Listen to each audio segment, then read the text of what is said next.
प्रिय भक्तों नमस्कार। धनतेरस के दिन भगवान धन्वंतरि की पूजा की जाती है। धार्मिक मान्यताओं के अनुसार समुद्र मंथन के समय भगवान धन्वंतरि अमृत का कलश लेकर देवताओं के समक्ष प्रकट हुए थे। कहा जाता है कि धनतेरस के दिन भगवान धन्वंतरि की पूजा करने से घर में धन धान से संबंधित समस्त समस्याएं दूर हो जाती हैं। ऐसे में इस धनतेरस के दिन हम आपको भगवान धन्वंतरि का यह पावन स्तोत्र सुनाने जा रहे हैं। जो कोई मनुष्य श्रद्धा भाव से धनतेरस के दिन भगवान धन्वंतरि का यह पावन स्तोत्र श्रवण करता है, उसके जीवन में कभी भी धन धान की कमी नहीं होती। उसे मान सम्मान पद प्रतिष्ठा सब कुछ प्राप्त होता है। तो चलिए हम भगवान धन्वंतरि का यह स्तोत्र श्रवण करते हैं।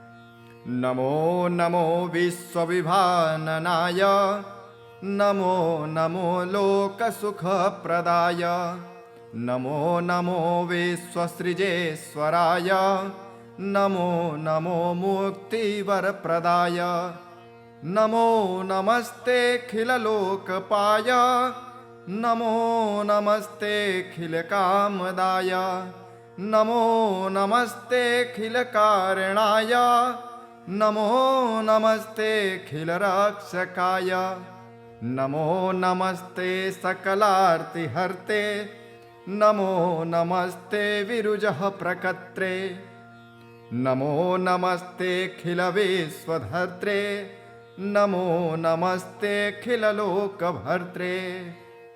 श्रेष्ठं देवचराचरं जगदिदं ब्रह्मा स्वरूपेण ते, सर्वं तत्परिपाल्यते जगदिदं विष्णुस्वरूपेण ते। विश्वं संहितये तदेव निखिलं रुद्रस्वरूपेण ते, संसिच्यामृतशेखरैर्हर महारिष्टं चिरञ्जीवया। यो धन्वन्तरि संयता निगदितः क्षीराभितो नृहृतो, हस्ताभ्यां जनजीवनाय कलशं पीयूषपूर्णं दधात्। आयुर्वेदमरीरचञ्जनरुजां नासाय स त्वं मुदा, संसिच्यामृतशेखरैर्हर महारिष्टं चिरञ्जीवया।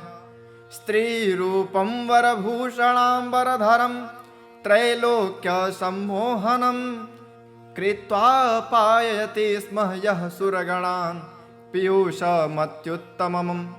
चक्रे दैत्यगणान् सुधाविरहितान् सम्मोह्य स त्वं मुदा, सञ्चित्यामृतशेखरैर्हर महारिष्टं चिरञ्जीवया। चाक्षुषो दधु सम्प्लवा भूवेदपछसाकृते, सिञ्च सिञ्चामृतकणे चिरञ्जीवय जीवय। पृष्ठमन्दरनिर्घूर्ण निद्राक्षकमठाकृते, सिञ्च सिञ्चामृतकणे चिरञ्जीवय जीवय। याञ्चाच्छलबलित्रासमुक्त निर्जर वामन, सिञ्च सिञ्चामृतकणे चिरञ्जीवय जीवय।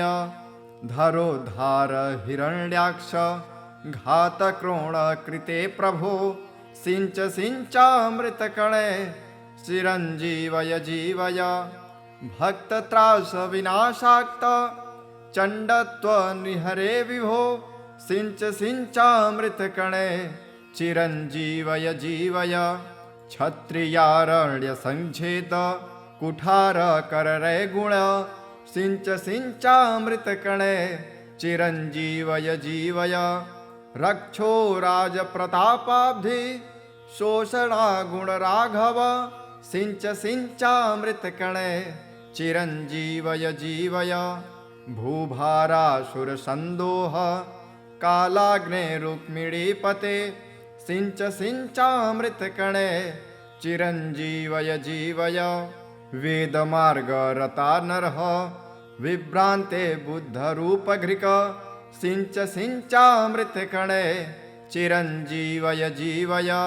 कलिवर्णाश्रमास्पष्ट धर्मध्रे कल्किरूपभाक्, सिञ्च सिञ्चामृतकणे चिरञ्जीवय जीवय। असाध्या कष्ट साध्याये महारोगा भयंकरा छिन्धितानाशु चक्रेण चिरंजीवय जीवय अल्पमृत्युं चापमृत्युं महोत्पातानुपद्रवान् भिन्धि भिन्धि गदाधाते चिरंजीवय जीवय अहं न जाने किमपि त्वदन्य समाश्रयेनाथ पदाम्बुजं ते कुरुस्व तद्यन्मनसीप्सितन्ते सुकर्मणा केन समक्षिमीयाम् त्वमेव तातो जननी त्वमेव त्वमेव नाथश्च त्वमेव बन्धु विद्याधनागारकुलं त्वमेव त्वमेव सर्वं मम देवदेव न मे पराधं प्रविलोकयः प्रभो पराधिसिन्धोश्च दयानिधिस्त्वं तातेन दुष्टोऽपि सुतः सुरक्षते दयालुतातेव तु सर्वदास्मान् अहः विस्मरन्नाथ न मां सदा करुणया निजया पुरपुरितः भुवि भवान् यदि मे न हि रक्षकः कथमहो मम जीवनमत्र वै दह दह कृपायं त्वं व्याधिजालं विशालं हर हर करवालं चालमृत्यो करालं निजजनपरिपालं त्वां भजे भावयालं कुरु कुरु बहुकालं जीवितं मे सदालं न यत्र धर्माचरणं न जानं व्रतं न योगो न च विष्णुचर्चा न पितृगो विप्रवरामरार्चा स्वल्पयाशुस्त्रजना भवन्ति अथ मन्त्रं क्लीं श्रीं नमो भगवते जनार्दनाय सकलदुरितानि नाशय नाशय श्रौं आरोग्यं कुरु कुरु ह्रीं दीर्घमायुर्देहि देहि स्वाहा फलश्रुतिः अस्य धारणतो जापाद् अल्पमृत्यु प्रशाम्यते गर्भरक्षाकरं स्त्रीणां बालानां जीवनं परं 150 शक्त्या अथवा 25 पुस्तकानां द्विजेभ्यस्तु दद्या दीर्घायुषाप्तये भुर्जपत्रे विलिख्येदं कंठे वा बाहुमूलके सन्धारयेद्गर्भरक्षा बालरक्षा च जायते सर्वरोगा विनश्यन्ति सर्वबाधापशाम्यति कुदृष्टिजं भयं नश्येत् तदा प्रेतादिजं भयं मया कथितमेतत्ते मृतसञ्जीवनं परम् अल्पमृत्योहरं स्तोत्रं मृतवत्सत्त्वनाशनम् नमो नमो विश्वविभाननाय नमो नमो लोकसुखप्रदाय नमो नमो विश्वसृजेश्वराय नमो नमो मुक्तिवरप्रदाय नमो नमस्तेऽखिललोकपाय नमो नमस्तेऽखिलकामदाय नमो नमस्तेऽखिलकारणाय नमो नमस्तेऽखिलरक्षकाय नमो नमस्ते सकलार्तिहर्ते नमो नमस्ते विरुजः प्रकर्त्रे नमो नमस्तेऽखिलविश्वधर्त्रे नमो नमस्तेऽखिललोकभर्त्रे सृष्टं देवचराचरं जगदिदं ब्रह्मस्वरूपेण ते सर्वं तत्परिपाल्यते जगदिदं विष्णुस्वरूपेण ते विश्वं संहितये तदेव निखिलं रुद्रस्वरूपेण ते संसिच्यामृतशेखरैर्हर महारिष्टं चिरञ्जीवय यो धन्वन्तरि संयता निगदिदः क्षीराभितो नृहृतो हस्ताभ्यां जनजीवनाय कलशं पीयूषपूर्णं दधात् आयुर्वेदमरीरचञ्जनरुजां नासाय स त्वं मुदा संसेच्यामृतशेखरैर्हर महारिष्टं चिरञ्जीवय स्त्रीरूपं वरभूषणाम्बरधरं त्रैलोक्य सम्मोहनं कृत्वा पाययति स्म यः सुरगणान् पीयूषमत्युत्तमम् चक्रे दैत्यगणान् सुधाविरहितान् सम्मोह्य स त्वं मुदा सञ्चित्यामृतशेखरैर्हर महारिष्टं चिरञ्जीवय चाक्षुषो दधु सम्प्लवा भूवेदपछसाकृते सिञ्च सिञ्चामृतकणे चिरञ्जीवय जीवय पृष्ठमन्दरनिर्घूर्ण निद्राक्षकमठाकृते सिञ्च सिञ्चामृतकणे चिरञ्जीवय जीवय याञ्चाच्छलबलित्रासमुक्त निर्जर वामन सिञ्च सिञ्चामृतकणे चिरञ्जीवय जीवय धरोद्धार हिरण्याक्ष घातक्रोणकृते प्रभो सिञ्च सिञ्चामृतकणे चिरञ्जीवय जीवय भक्तत्रासविनाशाक्त चण्डत्वनिहरे विभो सिञ्च सिञ्चामृतकणे चिरञ्जीवय जीवय क्षत्रियारण्यसङ्क्षेद कुठारकररे गुण सिञ्च सिञ्चामृतकणे चिरञ्जीवय जीवय रक्षो राजप्रतापाब्धि शोषणागुणराघव सिञ्च सिञ्चामृतकणे चिरञ्जीवय जीवय भूभारासुरसन्दोह कालाग्नेरुक्मिणीपते सिञ्च सिञ्चामृतकणे चिरञ्जीवय जीवय वेदमार्गरता नरः विभ्रान्ते बुद्धरूपघृक सिञ्च सिञ्चामृतकणे चिरञ्जीवय जीवय कलिवर्णाश्रमास्पष्ट धर्मध्रे कल्किरूपभाक् सिञ्च सिञ्चामृतकणे चिरञ्जीवय जीवय असाध्या कष्टसाध्याये महारोगा भयङ्करा छिन्धितानाशु चक्रेण चिरञ्जीवय जीवय अल्पमृत्युं चापमृत्युं महोत्पातानुपद्रवान् भिन्धि भिन्धि गदाधाते चिरञ्जीवय जीवय अहं न जाने किमपि त्वदन्य समाश्रयेनाथ पदाम्बुजं ते कुरुस्व तद्यन्मनसीप्सितन्ते सुकर्मणा केन समक्षिमीयां त्वमेव तातो जननी त्वमेव नाथश्च त्वमेव बन्धु विद्याधनागारकुलं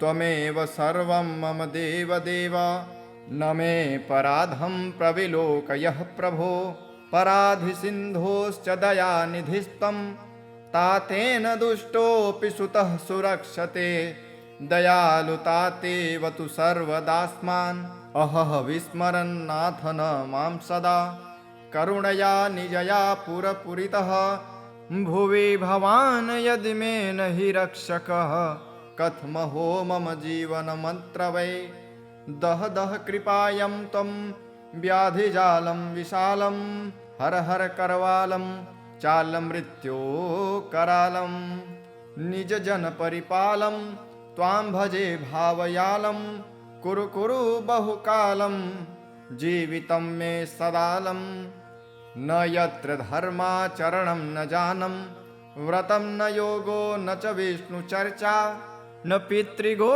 विप्रवरामरार्चा स्वल्पयाशुस्त्रजना भवन्ति अथ मन्त्रं क्लीं श्रीं नमो भगवते जनार्दनाय सकलदुरितानि नाशय श्रौं आरोग्यं कुरु ह्रीं दीर्घमायुर्देहि देहे स्वाहा फलश्रुतिः अस्य धारणतो जापाद् अल्पमृत्यु प्रशाम्यते गर्भरक्षाकरं स्त्रीणां बालानां जीवनं परं 150 शक्त्या अथवा 25 पुस्तकानां द्विजेभ्यस्तु दद्या दीर्घायुषाप्तये भुर्जपत्रे विलिख्येदं कंठे वा बाहुमूलके संधारयेद् गर्भरक्षा बालरक्षा च जायते।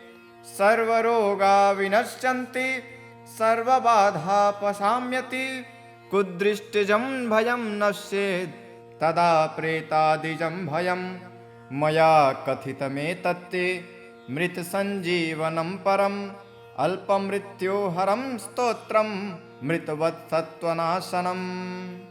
नमो नमो विश्वविभाननाय नमो नमो लोकसुखप्रदाय। नमो नमो विश्वसृजेश्वराय नमो नमो मुक्तिवरप्रदाय। नमो नमस्तेऽखिललोकपाय नमो नमस्तेऽखिलकामदाय। नमो नमस्तेऽखिलकारणाय नमो नमस्तेऽखिलरक्षकाय। नमो नमस्ते सकलार्तिहर्ते नमो नमस्ते विरुजः प्रकर्त्रे। नमो नमस्तेऽखिलविश्वधर्त्रे नमो नमस्तेऽखिललोकभर्त्रे। सृष्टं देवचराचरं जगदिदं ब्रह्मस्वरूपेण ते। सर्वं तत्परिपाल्यते जगदिदं विष्णुस्वरूपेण ते। विश्वं संहितये तदेव निखिलं रुद्रस्वरूपेण ते। संसिच्यामृतशेखरैर्हर महारिष्टं चिरञ्जीवय। यो धन्वन्तरि संयता निगदितः क्षीराभितो नृहृतो। हस्ताभ्यां जनजीवनाय कलशं पीयूषपूर्णं दधात्। आयुर्वेदमरीरचञ्जनरुजां नासाय स त्वं मुदा। संसेच्यामृतशेखरैर्हर महारिष्टं चिरञ्जीवय। स्त्रीरूपं वरभूषणाम्बरधरं त्रैलोक्यसम्मोहनं कृत्वा पाययति स्म यः सुरगणान् पीयूषमत्युत्तमम्। चक्रे दैत्यगणान् सुधाविरहितान् सम्मोह्य स त्वं मुदा। सञ्चेत्यामृतशेखरैर्हर महारिष्टं चिरञ्जीवय। चाक्षुषो दधु सम्प्लवा भूवेदपचसाकृते। सिञ्च सिञ्चामृतकणे चिरञ्जीवय जीवय। पृष्ठमन्दरनिर्घूर्ण निद्राक्षकमठाकृते। सिञ्च सिञ्चामृतकणे चिरञ्जीवय जीवय। याञ्चाच्छलबलित्रासमुक्त निर्जर वामन। सिञ्च सिञ्चामृतकणे चिरञ्जीवय जीवय। धरोद्धार हिरण्याक्ष घातक्रोणकृते प्रभो। सिञ्च सिञ्चामृतकणे चिरञ्जीवय जीवय। भक्तत्रासविनाशाक्त चण्डत्वनिहरे विभो। सिञ्च सिञ्चामृतकणे चिरञ्जीवय जीवय। क्षत्रियारण्यसङ्छेद कुठारकररे गुण। सिञ्च सिञ्चामृतकणे चिरञ्जीवय जीवय। रक्षो राजप्रतापाब्धि शोषणागुणराघव। सिञ्च सिञ्चामृतकणे चिरञ्जीवय जीवय। भूभारासुरसन्दोह कालाग्ने रुक्मिणीपते। सिञ्च सिञ्चामृतकणे चिरञ्जीवय जीवय। वेदमार्गरता नरः विभ्रान्ते बुद्धरूपघृक। सिञ्च सिञ्चामृतकणे चिरञ्जीवय जीवय। कलिवर्णाश्रमास्पष्ट धर्मध्रे कल्किरूपभाक्। सिञ्च सिञ्चामृतकणे चिरञ्जीवय जीवय। असाध्या कष्टसाध्याये महारोगा भयङ्करा। छिन्धितानाशु चक्रेण चिरञ्जीवय जीवय। अल्पमृत्युं चापमृत्युं महोत्पातानुपद्रवान्। भिन्धि भिन्धि गदाधाते चिरञ्जीवय जीवय। अहं न जाने किमपि त्वदन्य समाश्रयेनाथ पदाम्बुजं ते कुरुष्व तद्यन्मनसीप्सितं ते सुकर्मणा केन समक्षिमीयाम् त्वमेव तातो जननी त्वमेव नाथश्च त्वमेव बन्धु विद्याधनागारकुलं त्वमेव सर्वं मम देवदेव न मे पराधं प्रविलोकयः प्रभो पराधिसिन्धोश्च दयानिधिस्त्वं तातेन दुष्टोऽपि सुतः सुरक्षते दयालुतातेव तु सर्वदास्मान् अहः विस्मरन्नाथ न मां सदा करुणया निजया पुरपुरितः भुवि भवान् यदि मे न हि रक्षकः कथमहो मम जीवनमत्र वै दह दह कृपायं त्वं व्याधिजालं विशालं हर हर करवालं चालमृत्यो करालं निजजनपरिपालं त्वां भजे भावयालं कुरु कुरु बहुकालं जीवितं मे सदालं न यत्र धर्माचरणं न जानं व्रतं न योगो न च विष्णुचर्चा न पितृगो विप्रवरामरार्चा स्वल्पयाशुस्त्रजना भवन्ति अथ मन्त्रं क्लीं श्रीं नमो भगवते जनार्दनाय सकलदुरितानि नाशय श्रौं आरोग्यं कुरु ह्रीं दीर्घमायुर्देहि देहे स्वाहा फलश्रुतिः अस्य धारणतो जापाद् अल्पमृत्यु प्रशाम्यते गर्भरक्षाकरं स्त्रीणां बालानां जीवनं परं 150 शक्त्या अथवा 25 पुस्तकानां द्विजेभ्यस्तु दद्या दीर्घायुषाप्तये भुर्जपत्रे विलिख्येदं कंठे वा बाहुमूलके सन्धारयेद्गर्भरक्षा बालरक्षा च जायते सर्वरोगा विनश्यन्ति सर्वबाधापशाम्यति कुदृष्टिजं भयं नश्येत् तदा प्रेतादिजं भयं मया कथितमेतत्ते मृतसञ्जीवनं परम् अल्पमृत्योहरं स्तोत्रं मृतवत्सत्त्वनाशनम् नमो नमो विश्वविभाननाय नमो नमो लोकसुखप्रदाय नमो नमो विश्वसृजेश्वराय नमो नमो मुक्तिवरप्रदाय नमो नमस्तेऽखिललोकपाय नमो नमस्तेऽखिलकामदाय नमो नमस्तेऽखिलकारणाय नमो नमस्तेऽखिलरक्षकाय नमो नमस्ते सकलार्तिहर्ते नमो नमस्ते विरुजः प्रकर्त्रे नमो नमस्तेऽखिलविश्वधर्त्रे नमो नमस्तेऽखिललोकभर्त्रे सृष्टं देवचराचरं जगदिदं ब्रह्मस्वरूपेण ते सर्वं तत्परिपाल्यते जगदिदं विष्णुस्वरूपेण ते विश्वं संहितये तदेव निखिलं रुद्रस्वरूपेण ते संसिच्यामृतशेखरैर्हर महारिष्टं चिरञ्जीवया यो धन्वन्तरि संयता निगदिदः क्षीराभितो नृहृतो हस्ताभ्यां जनजीवनाय कलशं पीयूषपूर्णं दधात् आयुर्वेदमरीरचञ्जनरुजां नासाय स त्वं मुदा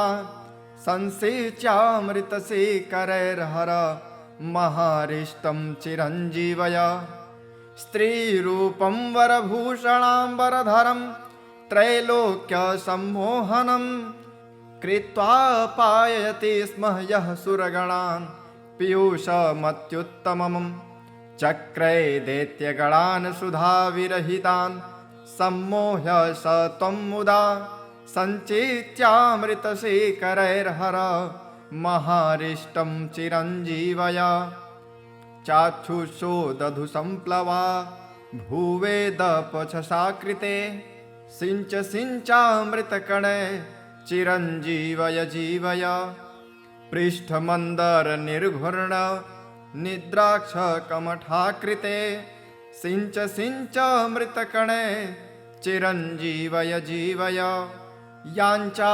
छलबलित्रासमुक्त निर्जर वामन सिञ्च सिञ्चामृतकणे चिरञ्जीवय जीवय धरोद्धार हिरण्याक्ष घातक्रोणकृते प्रभो सिञ्च सिञ्चामृतकणे चिरञ्जीवय जीवय भक्तत्रासविनाशाक्त चण्डत्वनिहरे विभो सिञ्च सिञ्चामृतकणे चिरञ्जीवय जीवय क्षत्रियारण्यसङ्छेद कुठारकररे गुण सिञ्च सिञ्चामृतकणे चिरञ्जीवय जीवय रक्षो राजप्रतापाब्धि शोषणागुणराघव सिञ्च सिञ्चामृतकणे चिरञ्जीवय जीवय भूभारासुरसन्दोह कालाग्ने रुक्मिणीपते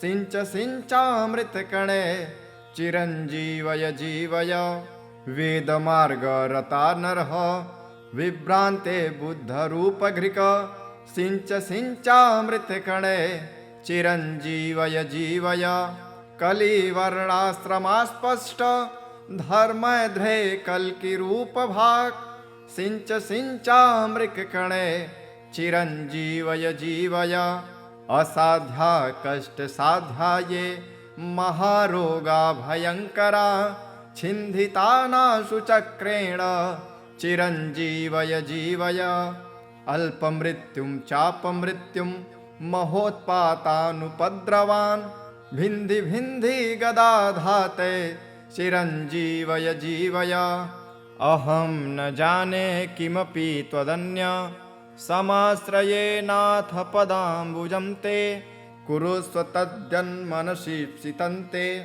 सुकर्मणा केन समक्षिमीयाम् त्वमेव तातो जननी त्वमेव नाथश्च त्वमेव बन्धु विद्याधनागारकुलं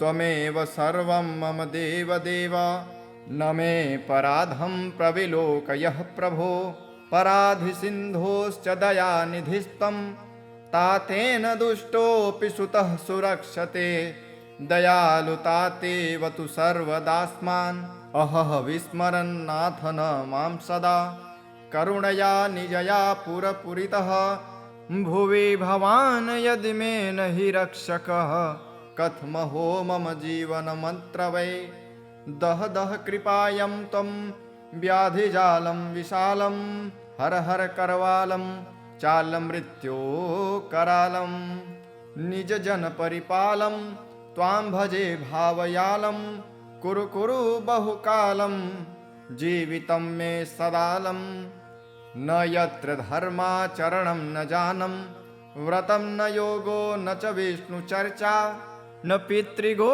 विप्रवरामरार्चा स्वल्पयाशुस्त्रजना भवन्ति अथ मन्त्रं क्लीं श्रीं नमो भगवते जनार्दनाय सकलदुरितानि नाशय श्रौं आरोग्यं कुरु ह्रीं दीर्घमायुर्देहि देहे स्वाहा फलश्रुतिः अस्य धारणतो जापाद् अल्पमृत्यु प्रशाम्यते गर्भरक्षाकरं स्त्रीणां बालानां जीवनं परं 150 शक्त्या अथवा 25 पुस्तकानां द्विजेभ्यस्तु दद्या दीर्घायुषाप्तये भुर्जपत्रे विलिख्येदं कंठे वा बाहुमूलके सन्धारयेद्गर्भरक्षा बालरक्षा च जायते सर्वरोगा विनश्यन्ति सर्वबाधा पशाम्यति कुदृष्टिजं भयं नश्येत् तदा प्रेतादिजं भयं मया कथितमेतत्ते मृतसञ्जीवनं परम् अल्पमृत्योहरं स्तोत्रं मृतवत्सत्त्वनाशनम्। नमो नमो विश्वविभाननाय नमो नमो लोकसुखप्रदाय नमो नमो विश्वसृजेश्वराय नमो नमो मुक्तिवरप्रदाय नमो नमस्तेऽखिललोकपाय नमो नमस्तेऽखिलकामदाय नमो नमस्तेऽखिलकारणाय नमो नमस्तेऽखिलरक्षकाय नमो नमस्ते सकलार्तिहर्ते नमो नमस्ते विरुजः प्रकर्त्रे नमो नमस्तेऽखिलविश्वधर्त्रे नमो नमस्तेऽखिललोकभर्त्रे। सृष्टं देवचराचरं जगदिदं ब्रह्मस्वरूपेण ते सर्वं तत्परिपाल्यते जगदिदं विष्णुस्वरूपेण ते विश्वं संहितये तदेव निखिलं रुद्रस्वरूपेण ते संसिच्यामृतशेखरैर्हर महारिष्टं चिरञ्जीवया यो धन्वन्तरि संयता निगदितः क्षीराभितो निःसृतो हस्ताभ्यां जनजीवनाय कलशं पीयूषपूर्णं दधात् आयुर्वेदमरीरचञ्जनरुजां नासाय स त्वं मुदा संसेच्यामृतशेखरैर्हर महारिष्टं चिरञ्जीवय। स्त्रीरूपं वरभूषणाम्बरधरं त्रैलोक्यसम्मोहनं कृत्वा पाययति स्म यः सुरगणान् पीयूषमत्युत्तमम् चक्रे दैत्यगणान् सुधाविरहितान् सम्मोह्य स त्वं मुदा सञ्चेत्यामृतशेखरैर्हर महारिष्टं चिरञ्जीवय। चाक्षुषो दधु सम्प्लवा भूवेदपछसाकृते सिञ्च सिञ्चामृतकणे चिरञ्जीवय जीवय। पृष्ठमन्दरनिर्घूर्ण निद्राक्षकमठाकृते सिञ्च सिञ्चामृतकणे चिरञ्जीवय जीवय। याञ्चाच्छलबलित्रासमुक्त निर्जर वामन सिञ्च सिञ्चामृतकणे चिरञ्जीवय जीवय। धरोद्धार हिरण्याक्ष घातक्रोणकृते प्रभो सिञ्च सिञ्चामृतकणे चिरञ्जीवय जीवय।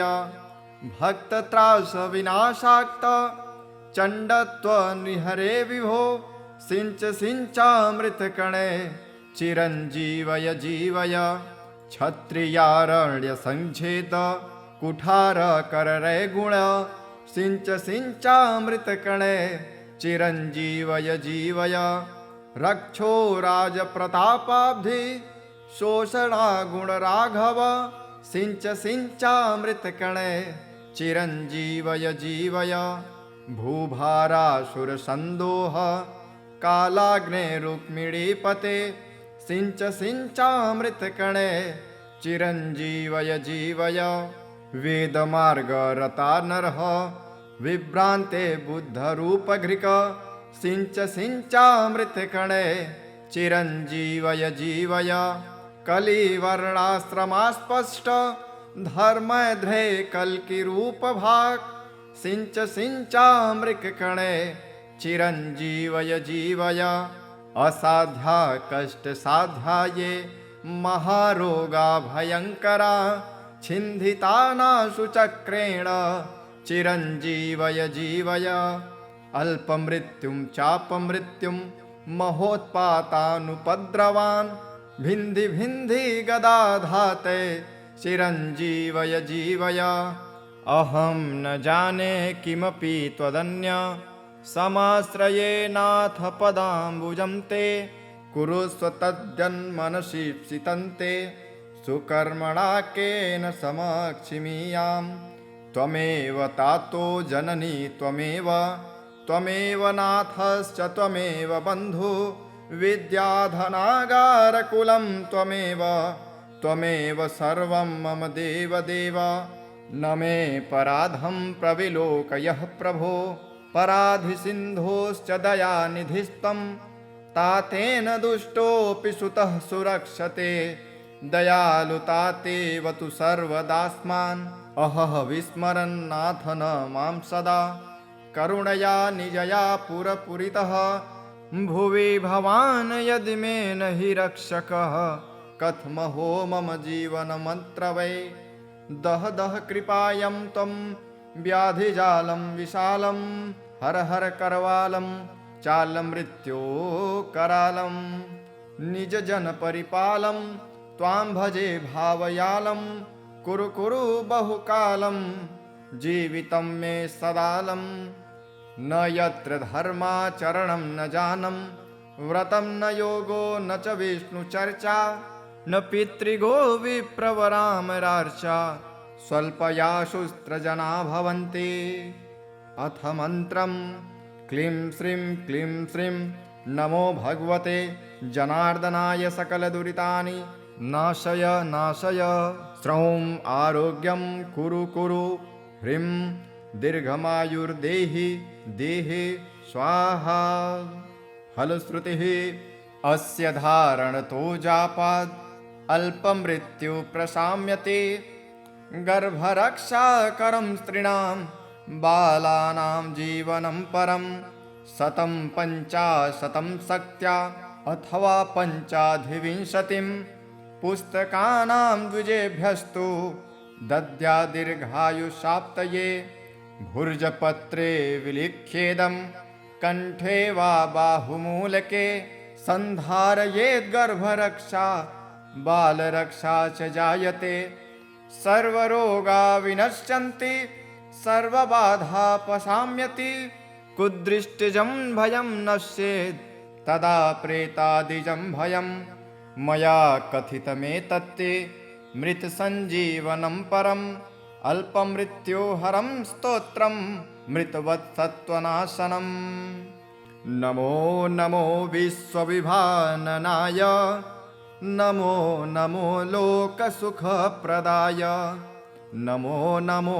विश्वसृजेश्वराय नमो नमो मुक्तिवरप्रदाय नमो नमस्तेऽखिललोकपाय नमो नमस्तेऽखिलकामदाय नमो नमस्तेऽखिलकारणाय नमो नमस्तेऽखिलरक्षकाय नमो नमस्ते सकलार्तिहर्ते नमो नमस्ते विरुजः प्रकर्त्रे नमो नमस्तेऽखिलविश्वधर्त्रे नमो नमस्तेऽखिललोकभर्त्रे सृष्टं देवचराचरं जगदिदं ब्रह्मस्वरूपेण ते सर्वं तत्परिपाल्यते जगदिदं विष्णुस्वरूपेण ते विश्वं संहितये तदेव निखिलं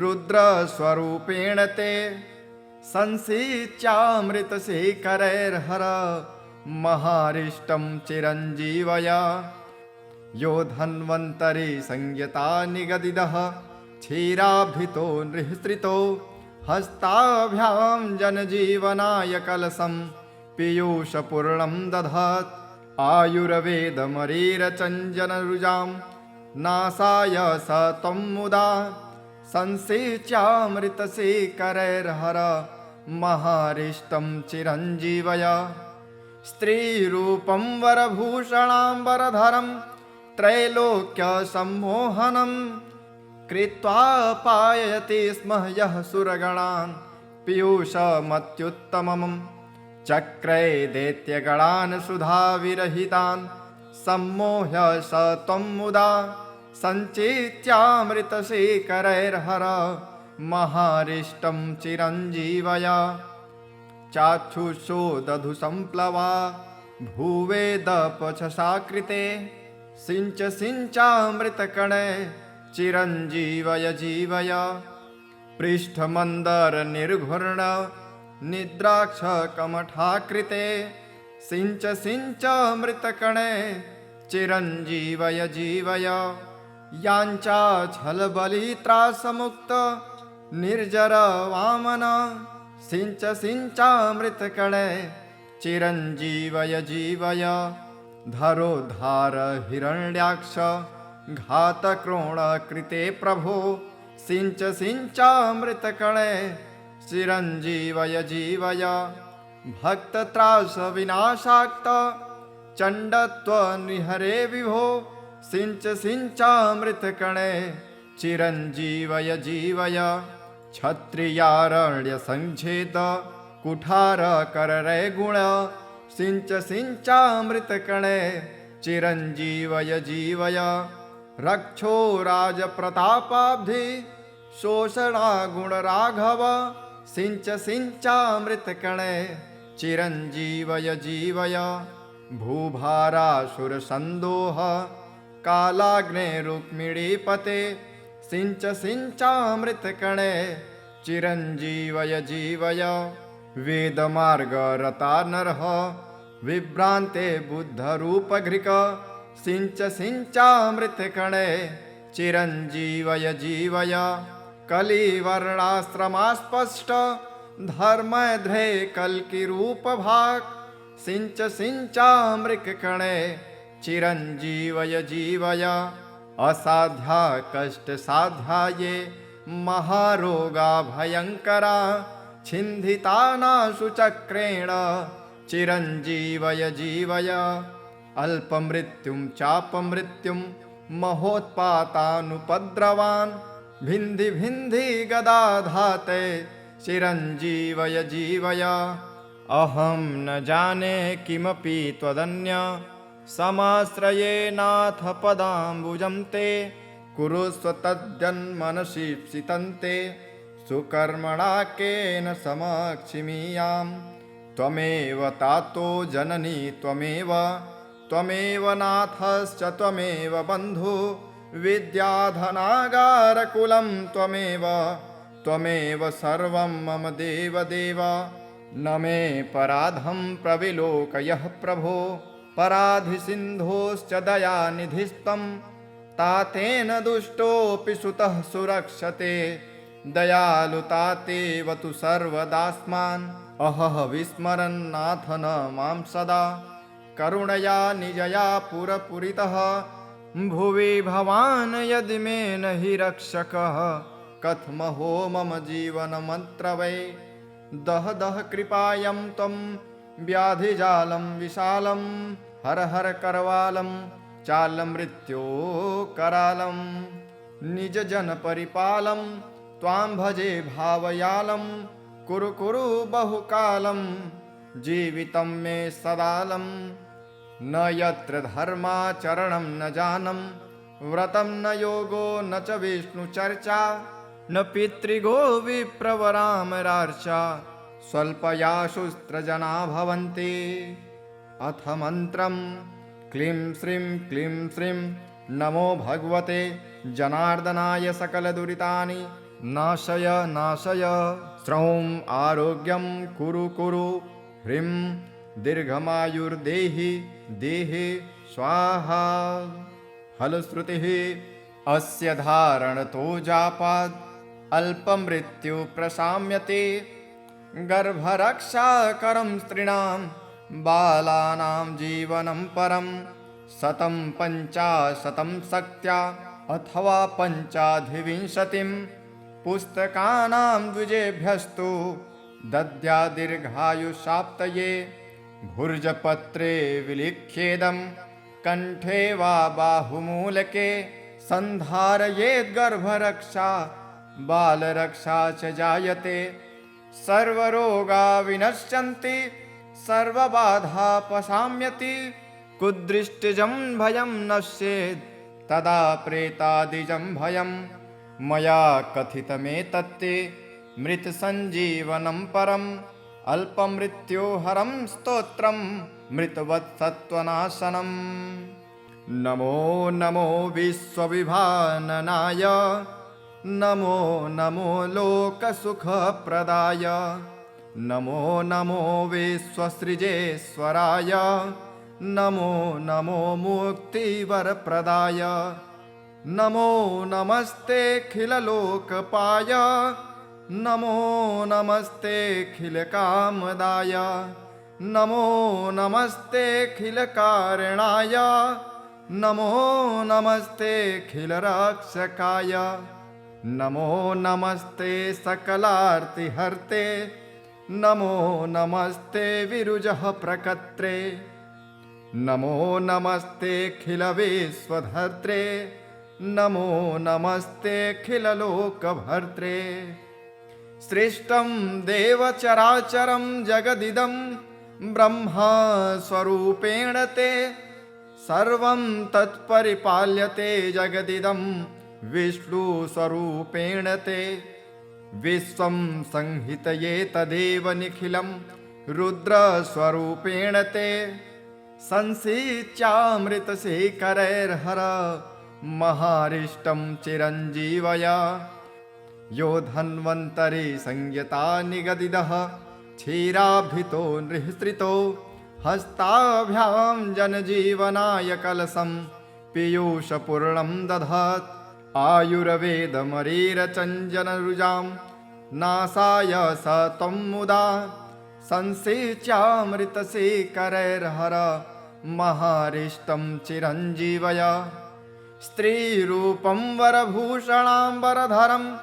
त्रैलोक्यसम्मोहनं कृत्वा पाययति स्म यः सुरगणान् पीयूषमत्युत्तमम् चक्रे दैत्यगणान् सुधाविरहितान् सम्मोह्य स त्वं मुदा सञ्चित्यामृतशेखरैर्हर महारिष्टं चिरञ्जीवय चाक्षुषो दधु सम्प्लवा भूवेदपछसाकृते सिञ्च सिञ्चामृतकणे चिरञ्जीवय जीवय पृष्ठमन्दरनिर्घूर्ण निद्राक्षकमठाकृते सिञ्च सिञ्चामृतकणे चिरञ्जीवय जीवय याञ्चाच्छलबलित्रासमुक्त निर्जर वामन सिञ्च सिञ्चामृतकणे चिरञ्जीवय जीवय धरोद्धार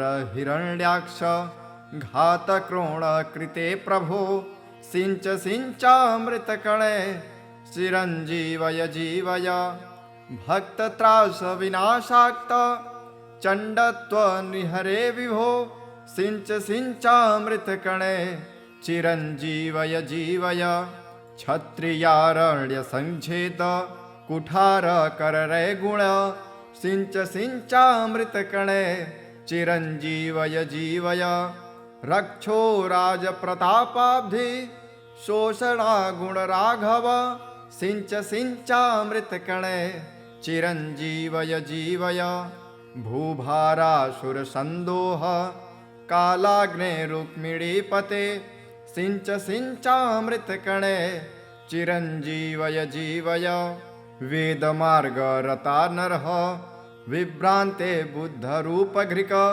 सिञ्च सिञ्चामृतकणे चिरञ्जीवय जीवय कलिवर्णाश्रमास्पष्ट धर्मध्रे कल्किरूपभाक् सिञ्च सिञ्चामृतकणे चिरञ्जीवय जीवय असाध्या कष्टसाध्याये महारोगा भयङ्करा छिन्धितानाशु चक्रेण चिरञ्जीवय जीवय अल्पमृत्युं चापमृत्युं महोत्पातानुपद्रवान् भिन्धि भिन्धि गदाधाते चिरञ्जीवय जीवय अहं न जाने किमपि त्वदन्य समाश्रये नाथ पदाम्बुजं ते कुरुस्व तद्यन्मनसीप्सितं ते सुकर्मणा केन समक्षिमीयाम् त्वमेव तातो जननी त्वमेव नाथश्च त्वमेव बन्धु विद्याधनागारकुलं त्वमेव सर्वं मम देवदेव न मे पराधं प्रविलोकयः प्रभो पराधिसिन्धोश्च दयानिधिस्तं तातेन दुष्टोऽपि सुतः सुरक्षते दयालुतातेव तु सर्वदास्मान् अहह विस्मरन्नाथ न मां सदा करुणया निजया पुरपुरितः भुवि भवान् यदि मे न हि रक्षकः कथमहो मम जीवनमत्र वै दह दह कृपायं त्वं व्याधिजालं विशालं हर हर करवालं चालमृत्यो करालं निजजनपरिपालं त्वां भजे भावयालं कुरु कुरु बहुकालं जीवितं मे सदालं न यत्र धर्माचरणं न जानं व्रतं न योगो न च विष्णुचर्चा न पितृगो विप्रवरामरार्चा स्वल्पयाशुस्त्रजना भवन्ति अथ मन्त्रं क्लीं श्रीं नमो भगवते जनार्दनाय सकलदुरितानि नाशय नाशय श्रौं आरोग्यं कुरु कुरु ह्रीं दीर्घमायुर्देहि देहि स्वाहा फलश्रुतिः अस्य धारणतो जापाद् अल्पमृत्यु प्रशाम्यते गर्भरक्षाकरं स्त्रीणां बालानां जीवनं परं 150 शक्त्या अथवा 25 पुस्तकानां द्विजेभ्यस्तु दद्या दीर्घायुषाप्तये भुर्जपत्रे विलिख्येदं कंठे वा बाहुमूलके सन्धारयेद्गर्भरक्षा बालरक्षा च जायते सर्वरोगा विनश्यन्ति सर्वबाधापशाम्यति कुदृष्टिजं भयं नश्येत् तदा प्रेतादिजं भयं मया कथितमेतत्ते मृतसञ्जीवनं परम् अल्पमृत्योहरं स्तोत्रं मृतवत्सत्त्वनाशनम् इति सुदर्शनसंहितोक्तम् अमृतसञ्जीवन धन्वन्तरि स्तोत्रम्।